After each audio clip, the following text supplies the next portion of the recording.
Happy New Year, everybody. Thank you, Chana. Thank you for joining.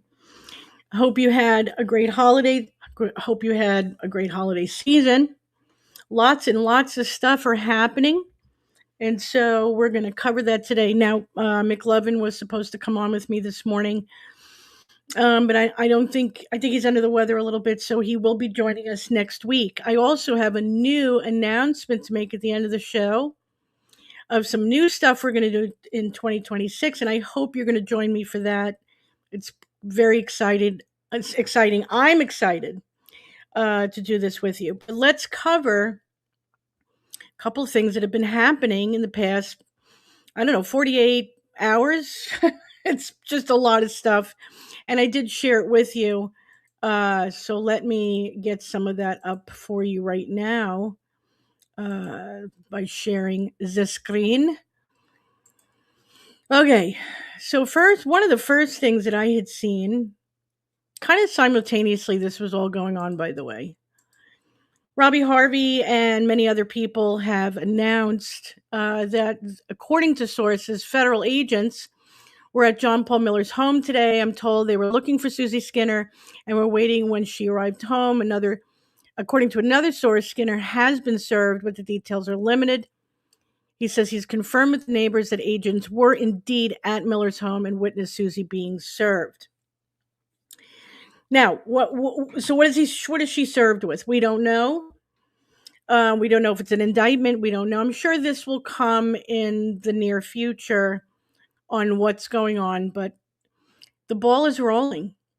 I was listening to a prophetic word yesterday, and it was literally that justice will be doubling down for 2026. And not just for any particular, it's everywhere. All justice will be doubling down in 2026. So everything we've been waiting for will be happening before our very eyes, where there be no longer do we have to wait on this. It is here, ladies and gentlemen. So praise God for that. And thank you, Robbie Harvey, for sharing that with us.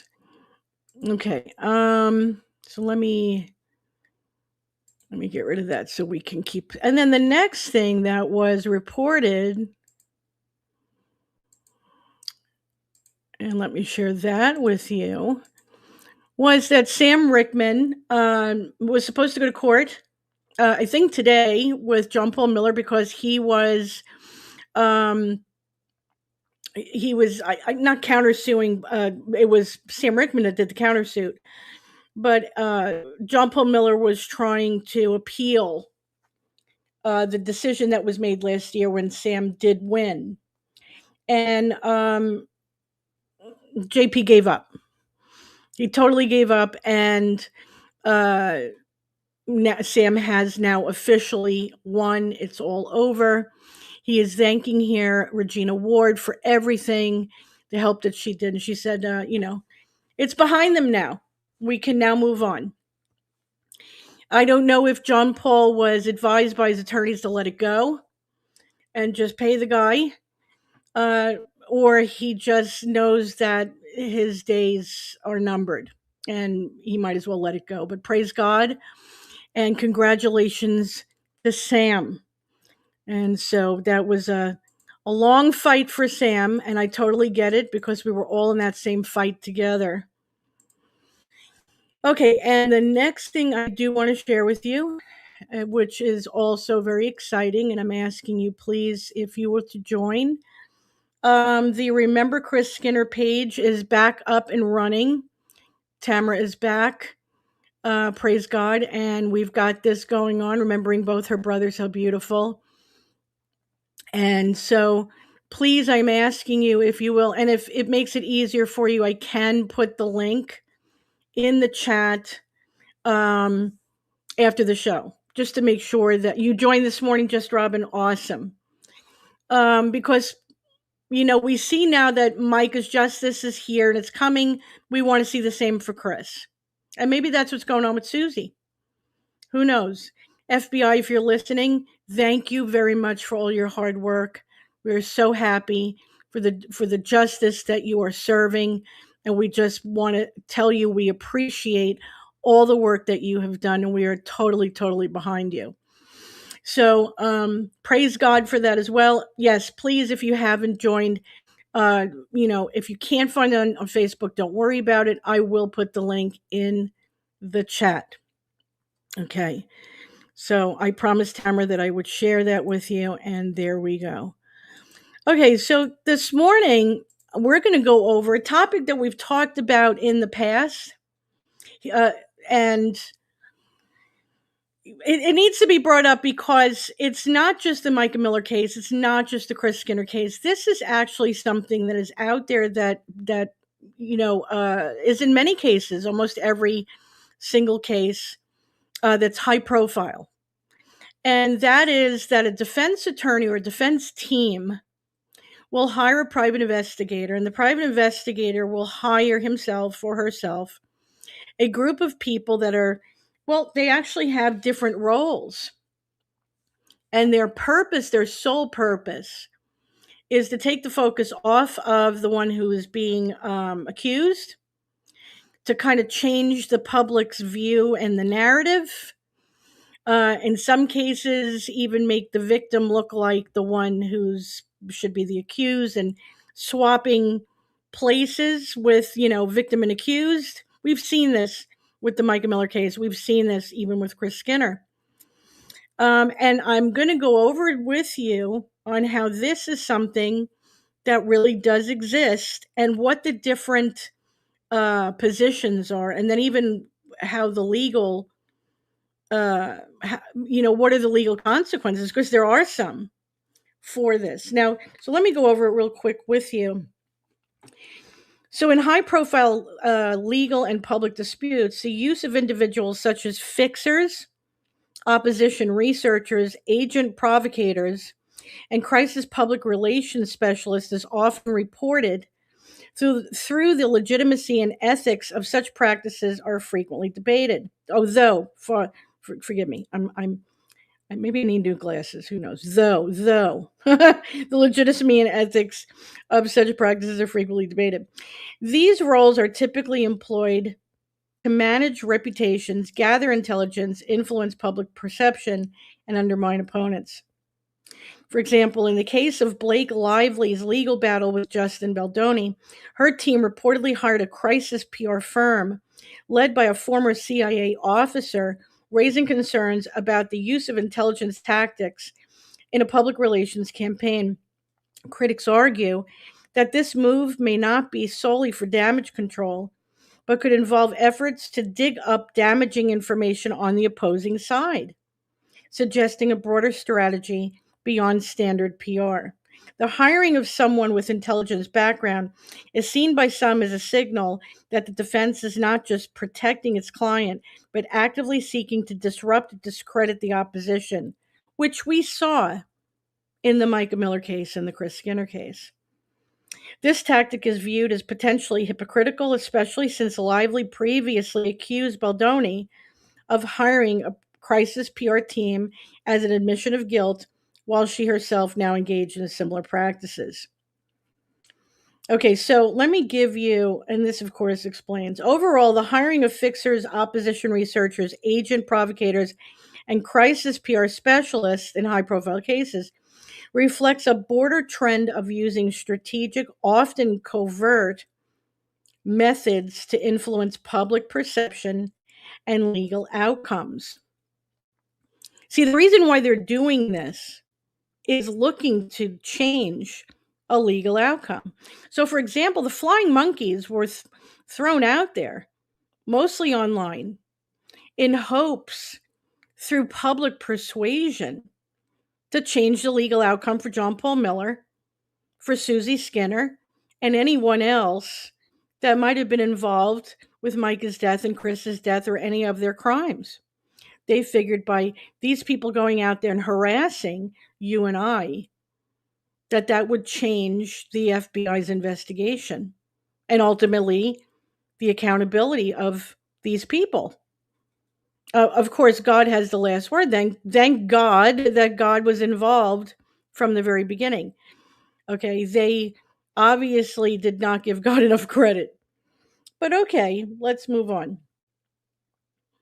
Now, a plant has been brought up. The word plant has been brought up quite a bit. And a few people, let me take a sip of my coffee. A few people have used this term towards, for example, the protesters. Not all the protesters, so please don't attack the protesters. But that there have been a few who've shown up at the protests referred to as a plant. A plant or an agent provocator, which is about the same thing, infiltrates a group to manipulate and discredit, often working either for law enforcement, intelligence agencies, or just the opponent. The opponent in this is John Paul Miller. Here are key examples of what a plant may do. Incite violence. During peaceful protest, a plant may encourage or initiate violent acts. Maybe breaking a window, burning a car, assaulting counter demonstrators to provoke police crackdowns and tarnish the movement's image. Let's give an example on that. We saw Jesus J causing a lot of chaos when he would to show up. Kind of provoking the police to do something, provoking the protesters that were there, getting in their face, causing arguments, all while wearing Jesus's garb. We remember another person showing up at the protests, claiming that she was from a certain channel that didn't even exist, saying that she was of a different name, and she was from, oh gosh, what was the name of that ministry? Dominion TV, I think it was. Just to entrap the protesters that she was interviewing. Just to entrap them. I don't know what she was entrapping them about. They were only using their constitutional right to protest. And it was a quiet protest. It wasn't a violent protest. They weren't breaking any laws. But this woman was looking to entrap them. Okay, entice illegal plans. Plants may lure activists into discussing or attempting illegal activities. There you go. In the 2012 Cleveland bomb plot, an FBI informant encouraged inexperienced radicals to build a bomb, leading to arrests, though critics argue the plot was manufactured. Okay, a plant may sow internal division. A plant might pose as a radical activist to denounce nonviolent members as weak, creating conflict and fracturing unity. That's exactly what we saw in this whole 20 months. They would come along online. Now, most of this that I'm discussing here, these examples, are in person. But there was a majority of women, a group of them, who would say that they would infiltrate as Justice for Mica. And then they would cause conflict and fracture the unity. I had a lot of friends when I started in all of this, and we could, I think, pretty much all say that. And then the cracks in the division and just was all so incredible. I don't know if it was because of money or just manipulation or both. Sometimes I think it leans more towards money. They'll discredit through scandal by spreading disinformation or engaging in unethical behavior. A plant can trigger internal chaos. I just said that. So, for example, and we talked about this recently, when they found a 19-year-old picture of my husband with his shirt open and his fly open, and they had it all over TikTok, discrediting him and I as Christians or as good people for photos we took almost 20 years ago while we were dating. They will also harass activists and spread false narratives. Hello? Does this all sound familiar? They'll act as a spy. Plants will gather intelligence on group strategies, membership, and plans. I've had people spy playing my friend in every Facebook group I've had. Everyone. And then when they got caught and they were called out, they would go out and say every kind of insult they could about me, mostly on TikTok. Okay.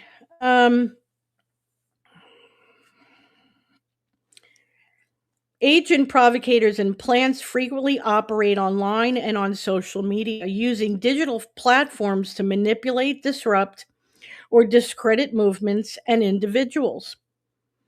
They'll start disinformation campaigns. They'll make fake social media accounts that are created to impersonate activists. We've seen this.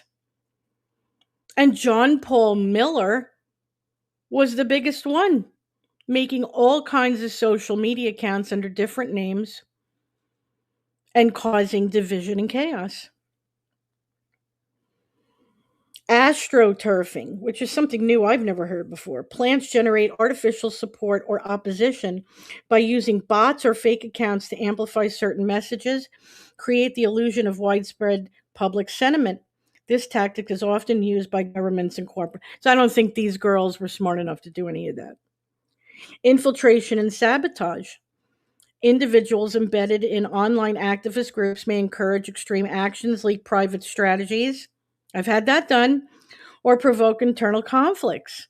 That has happened so many times within so many groups that were pro justice for Mica. They even pulled Mica's mother into it. You talk about demonic. They attacked the Skinner family and then justified it with their own reasoning, trying to discredit the very family member that went out there and was supporting the justice for her own brother. It was horrible. Yes, even with content creators. Indeed, just Robin. Okay, let's see what else we got here. Okay, so let me go on further. So they're known for impersonating they'll masquerade and post offensive or violent content to discredit groups or people, spread rumors and secrets, to humiliate and isolate targets, which the target in this situation was anyone who was truly justice for Micah and Chris. Incite conflict by fueling online arguments with inflammatory messaging. We've seen that time and time again throughout this 20 months. And harass repeatedly with threats, insult, or spam to instill fear, which is considered cyberstalking. They'll spread rumors and secrets, create fake grassroots support. That was what happened with, I don't know if you guys remember the petition that was going on a few months ago. It was completely fake. They weren't looking to support the Skinner family or Chris Skinner. That was a form of infiltration. Yes. Now, why would these individuals do this? What would be the incentive? Okay. Usually it's financial incentives, or some people, if it's the law enforcement behind it, which we know is not the case here, there'll be a reduced criminal charge for doing so. But in this case, we know money has everything to do with the incentive. Let me see what else we have to talk about this. Okay. We were going to go over, and I'm just going to talk about it shortly. We were going to me and McLovin, and we still will. He's got a lot to talk about in regards to the let me get the right verbiage for this. Talking about general ballistics and wound effects for close, if close range injuries. Now, one of the things, and he and I have been talking about this for days. I mean, probably at this point, over a week and a half, we've been talking about this. And he does know that I had covered issue with position. Now, somebody had asked last week when I was covering that it was over the ear. And they were saying, no, it's on the temple. Well, guess what?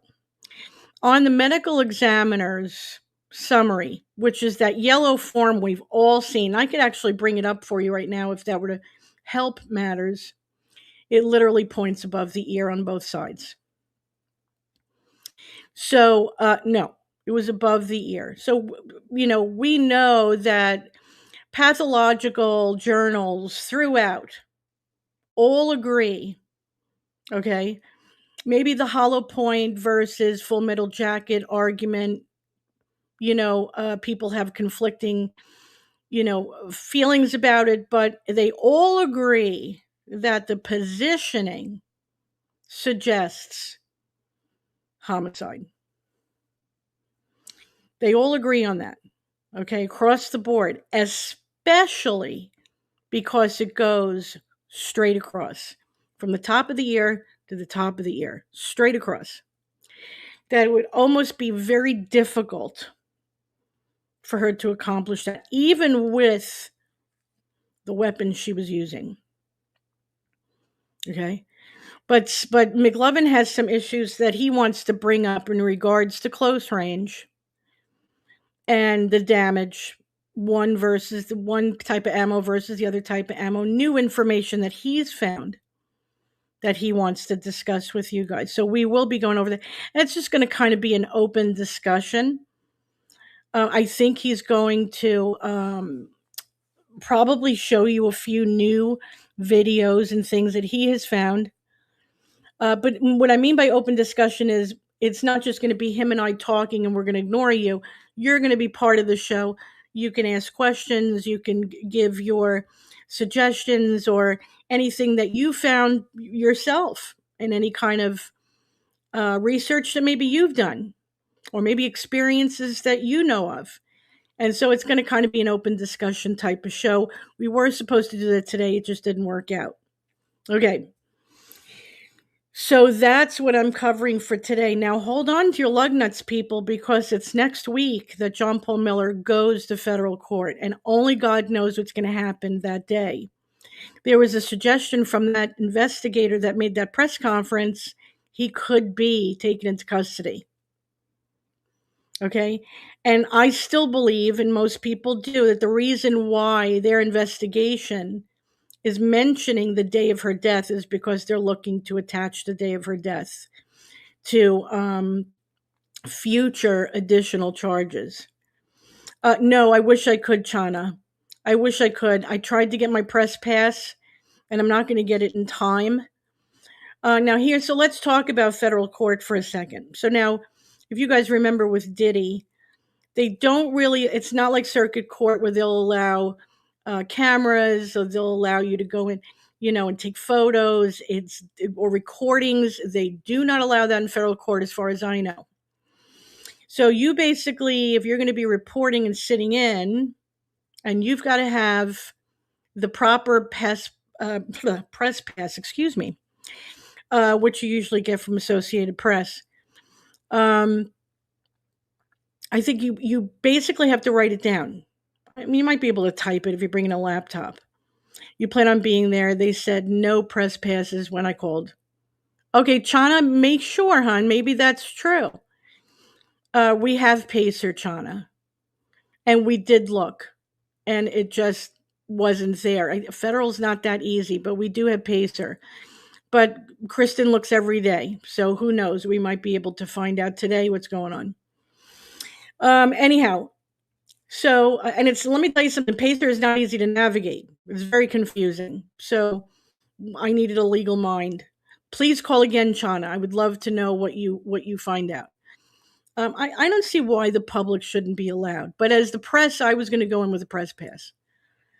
Anyhow, even physically, I can't make it. So if you're going to be there, please, let's keep in contact because I love to know what's going on inside that courtroom. Are you kidding me? Yeah, it is very confusing. So, thank God I have a legal mind that can figure it out for me.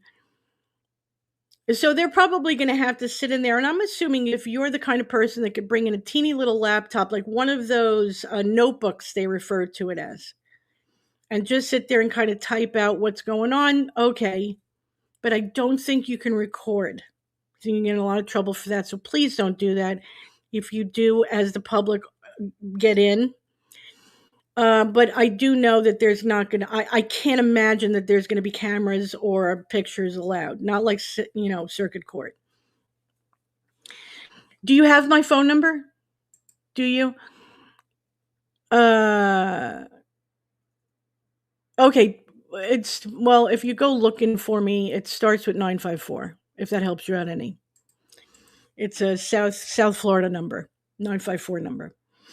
Anyhow, so that's that. So by the time we're ready to do next week's show, we might be talking about all kinds of crazy stuff. And I have a feeling we are, because like I said, God is doubling down on justice in 2026. Did you? Okay. Oh, let me see. Let me see. Let me check since you're sitting here. There you are. Okay, good. I'll write you back when I get off the phone. Get off the show rather. Um, oh, Susan, I know I'm glad you're here, hon. I'm glad you're here because I'm going to make a little announcement about the channel. Now, I think you guys remember me mentioning food and the magazine kind of going over food. What I'm noticing is, and this is kind of for the younger people as well, they're really struggling.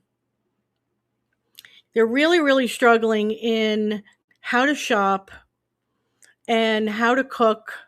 You got single mothers with a lot of children, and they're eating out of boxes and packages, and they have no control. They're saying restaurants too expensive, and even if when you spend the money, you're just getting crap on a bun.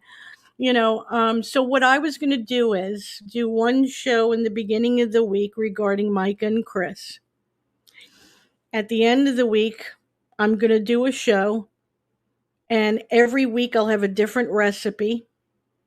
We'll watch the recipe. I will bring on, meaning play videos, of course, of really good chefs that I've been following.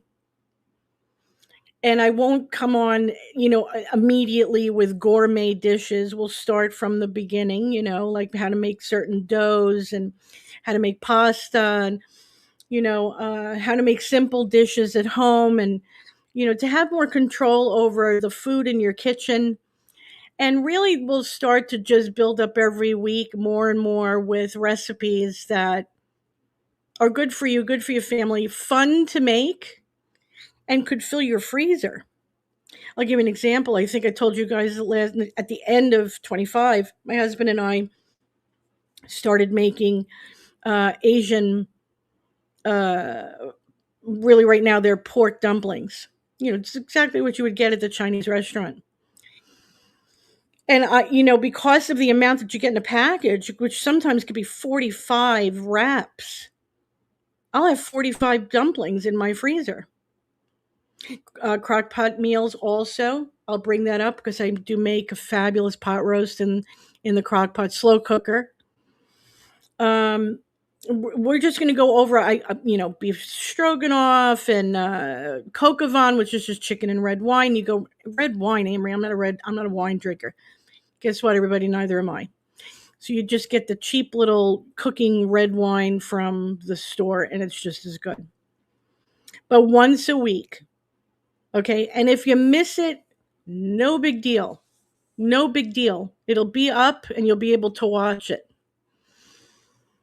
You did your Christmas turkey in a crock pot. I would love to be able to see how that is done, because that sounds like it was fabulous. It's probably very juicy and very wonderful. That is awesome, Just Robin. And you know what? If you've got younger people who are just struggling, oh my gosh, I have these kids and I work all day, and how am I going to be able to do this? And it was still frozen.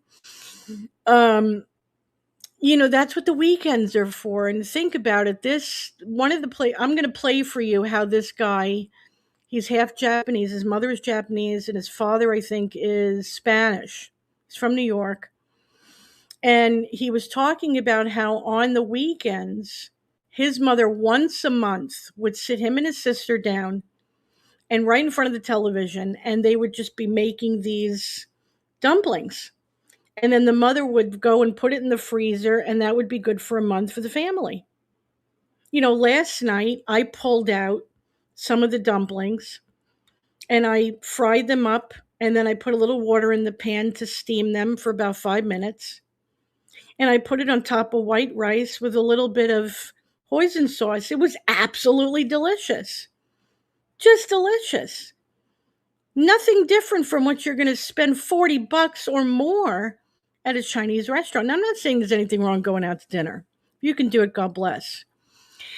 But again, you don't really have control over what you're eating, and you just don't know what's in it anymore. And until that's fixed, this is a way for you to have control over what's in your kitchen. And I got to tell you, sometimes it's kind of freeing, to have the time to create with your loved one. I'm sitting there cooking with Dennis when we're creating something together. That's quality time. You're spending quality time with your loved ones, doing something productive, and it's fun. And you just feel like you've accomplished something, and you're filling your freezer. There are times where I just do not feel like cooking at night. I made pasta dough a couple of weeks ago, and I split them in 4 so that I could just pull out one of them if I want to make dinner. And I pulled one out this morning, and I've got it, sitting there and waiting in its plastic thing, a separate plastic thing for tonight. Tonight, all I do is roll it out, make it into a shape, and throw it in the water. I'll throw a dinner together in probably 10 minutes. A little bit of oil, a little bit of garlic, all done. So Constance, I will recap real quick. We did go over the fact that John Paul Miller, I'm looking for the word. It's not surrendered. He kind of, he was appealing Sam Rickman for the decision that was made last year where Sam won. And yesterday there was an announcement from Regina Ward. I should have just grabbed that for you guys to see. And basically he surrendered. He gave in. So Sam won. Around the same time, Robbie Harvey had reported that Susie Skinner had been served by the feds. Now, what she was served, I don't know. Definitely wasn't dinner, but it was something. We're hoping it's an indictment. But we haven't confirmed it yet what it is, so I shared that with you. And then I also shared that Tamara has restarted the Remembering Chris Skinner Facebook group, which again, I'm going to put that link down in the chat after the show. And so please join, please support, because we're going to also be seeking justice for Chris as well. And we know that he deserves it. We don't believe for 1 minute this was an accident. We've seen it. We've watched the video.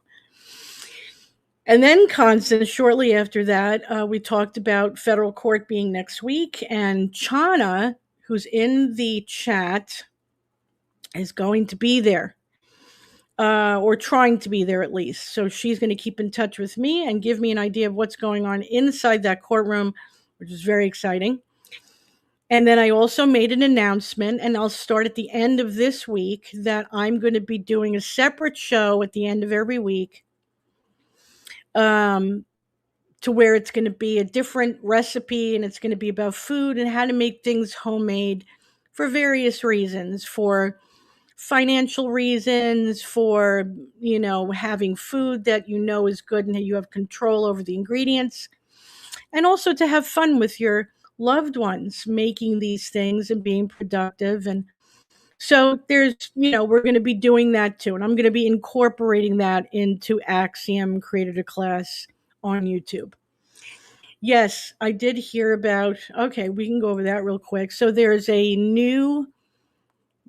Mercy Church, and I think the address was 3088 Rockwater Circle, which is about 4 blocks from Coldwater Circle, where John Paul Miller lives. And I'm almost positive it was Agatha May who found it and reported on it. But why do I remember the address? Because I went and looked it up to see, because it just sounded like the type of street that was going to be in his neighborhood. So, and sure enough, it was 4 or 5 blocks away, but it was definitely within the same neighborhood as Jean Paul Miller. And why do I think that that's there? Well, you got to have a place to launder your money, you know? And he's just running out of places. So he's running out of places and he's running out of time. They all are. It's over. You might as well throw your hands up. I've said this all along 20 months. You might as well throw your hands up and give up because this is it. There's nowhere else to go, John Paul. There's nowhere else to go, Susie. You might as well just give up, surrender, tell the truth, grab whatever dignity you might have left as a human being. And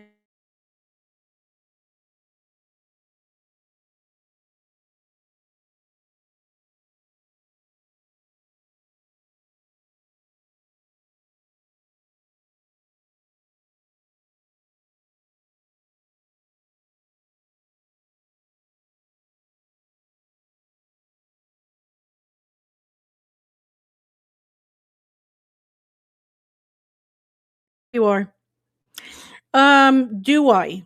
Well, I have a feeling it's already happened. Um, if you mean John Paul or Susie, once again, I think it's already happened. I don't know who and what they've said. Um, let's put it this way. I'm sure the federal government can be very persuasive. Who wants to go to federal prison? You know? So they both have just as much information, you know what I mean? About whatever it is that they're investigating. And I think they pretty much know that the feds are on their tail. There's nowhere else to go.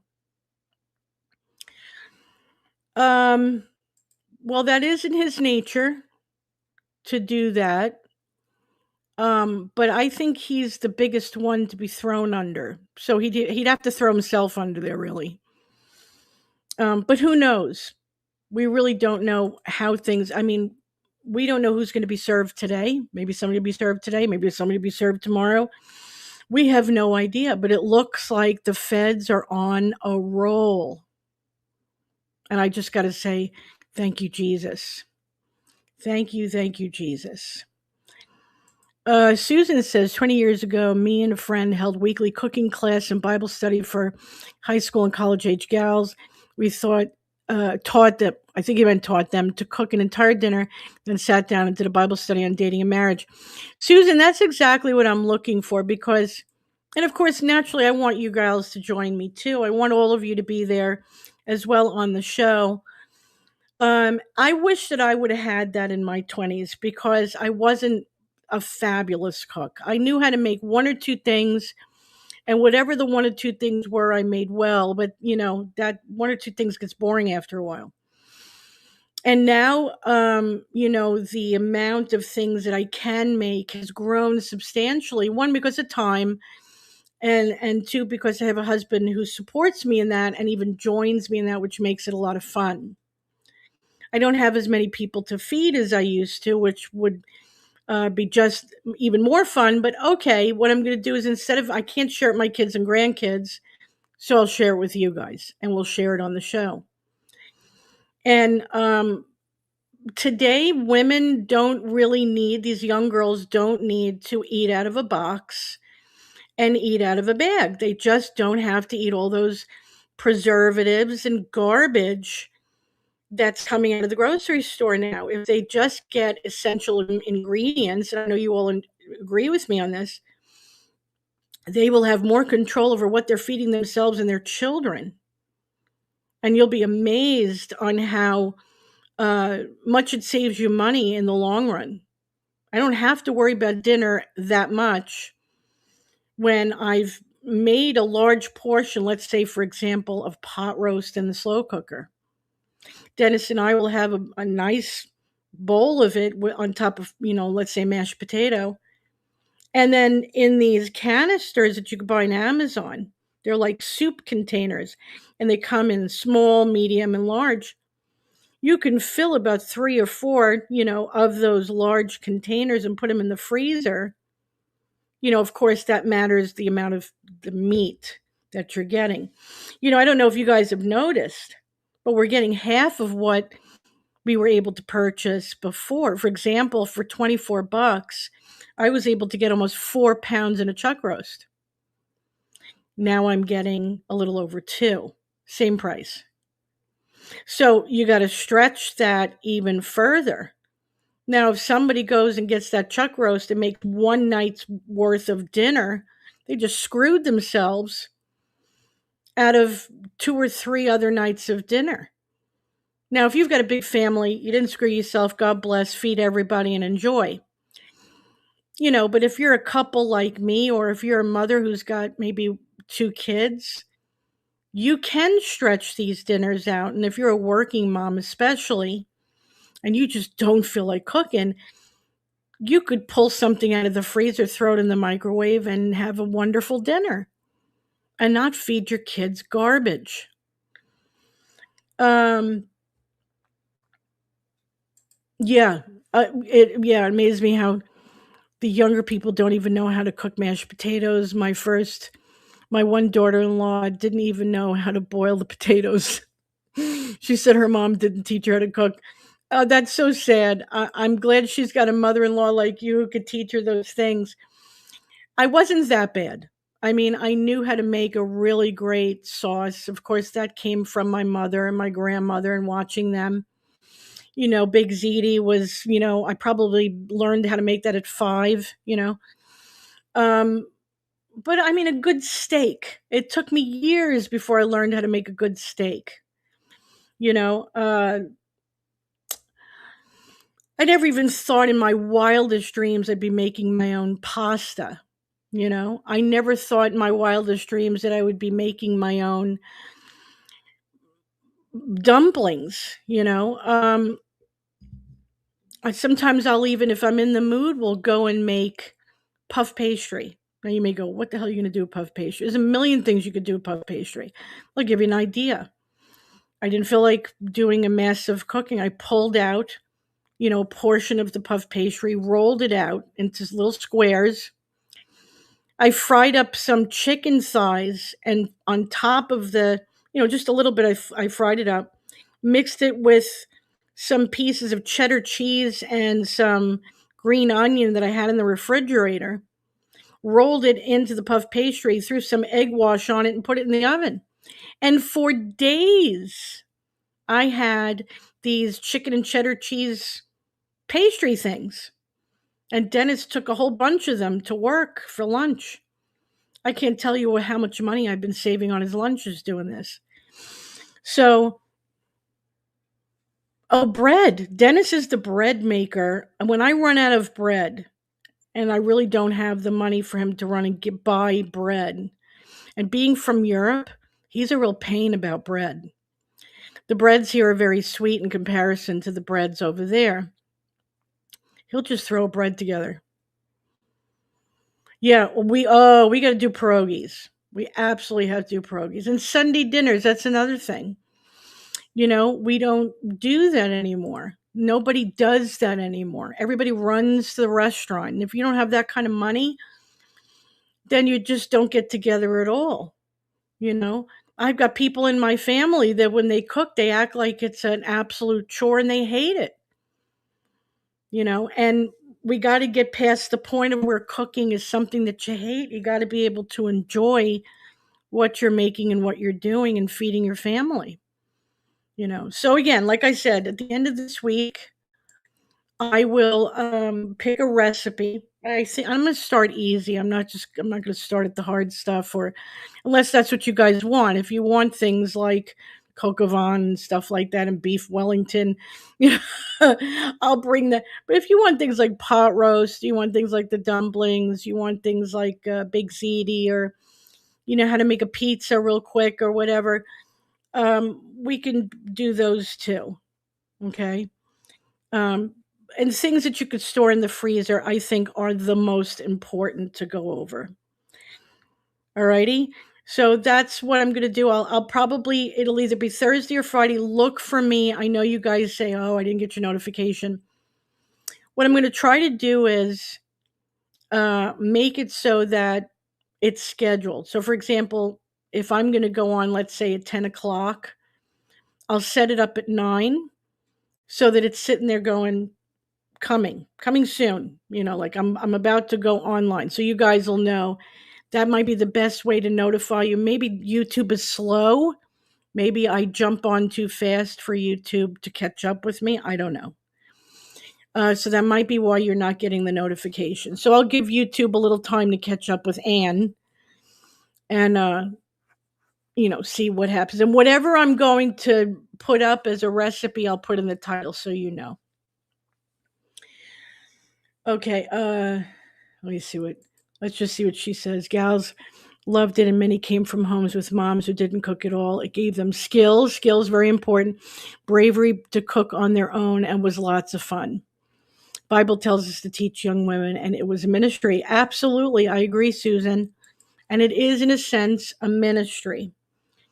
So if you do have daughters or daughters-in-law, maybe you can invite them to come.